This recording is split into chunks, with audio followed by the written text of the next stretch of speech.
திருமகள் TV பல்சுவைகள் படைக்கும் பாசறை. இசைஞானி இளையராஜா தமிழ் சினிமா மட்டுமல்லாமல் மொத்த இந்திய சினிமாவுக்குமே பெருமை மிகு அடையாளம். அவரது இசையால் தான் நான் தினமும் நிம்மதியாக தூங்குகிறேன், அவரது இசையால் தான் நான் நல்லபடியாக தூங்குகிறேன், உயிருடன் இருக்கிறேன் என்று கூறும் அளவுக்கு இசை ரசிகர்கள் மத்தியில் மிகப்பெரிய தாக்கத்தை ஏற்படுத்தியவர் இவர். சில ஆண்டுகளுக்கு முன்னர் அளித்த பேட்டியில் பேசியது பலரது கவனத்தை ஈர்த்துள்ளது. குறிப்பாக அவர் தான் என்றைக்கோ செத்துவிட்டதாகவும் நான் பிறந்திருக்க கூடாது என்றும் கூறியுள்ளார்.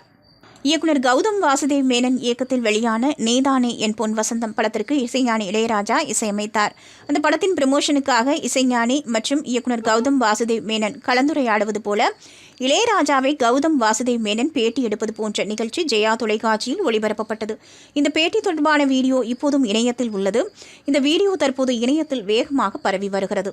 அந்த பேட்டியில் இன்று நீங்கள் சந்தோஷமாக தானே இருக்கிறீர்கள் என்று கௌதம் வாசுதேவ் மேனன் எழுப்பிய கேள்விக்கு பலருக்கும் அதிர்ச்சி அளிக்கும் வகையில் பதிலளித்தார். அதாவது, நான் என்னை எப்போதோ இழந்துவிட்டேன், இன்னும் சொல்லப்போனால் நான் என்றைக்கோ இறந்துவிட்டேன். ஒரு மனிதனாக நான் கூறுகிறேன், யாராவது நமது தவறுக்கு பெருமைப்படுவார்களா? இந்த தவறை நான் செய்யவில்லை, நான் பிறந்தது என்பதைத்தான் தவறு என்கின்றேன். என்னை கேட்டால் இது தேவையில்லாத பிறப்பு கௌதம். மக்களுக்கு முன்னால் இங்கு வருவது, அமர்வது, லண்டனுக்கு செல்வது என்று இசையமைப்பது, இதெல்லாம் எதை அர்த்தப்படுத்துகின்றன? இதை எப்படி என்னால் பெருமையாக உணர முடியும்? என் முன்னாலே என்னை பலரும் புகழ்கிறார்கள், அதை என்னால் பொறுத்து கொள்ளவே முடியவில்லை. நான் எவ்வளவு கற்றுக்கொண்டுள்ளேன் என்பது எனக்குத்தானே தெரியும். ஆனால் எனக்கு என்ன கிடைக்கிறது பார்த்தீர்களா? இந்த பேரும் புகழும் எப்படி வருகிறது என்றே தெரியவில்லை. எனக்கு இதெல்லாம் எதனால் என்று தெரிய வருகிறதோ அன்றைய தினத்தில் தான் இசையமைப்பதை நிறுத்திவிடுவேன் என்று தெரிவித்துள்ளார். இந்த பேட்டி தொடர்பான வீடியோ இணையத்தில் வேகமாக பரவி வருகிறது. இந்த வீடியோவுக்கு இணையவாசிகள் தொடங்கி இளையராஜாவின் ரசிகர்கள் வரை பலரும் தங்களது கருத்துக்களை பகிர்ந்து வருகிறார்கள்.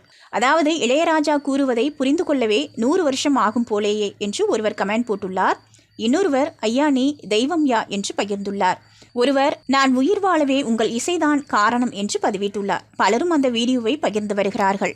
திருமகள் டிவியை லைக் செய்து உங்கள் நண்பர்களுக்கும் ஷேர் செய்வதுடன் சப்ஸ்கிரைப் செய்து ஆதரவு தாருங்கள்.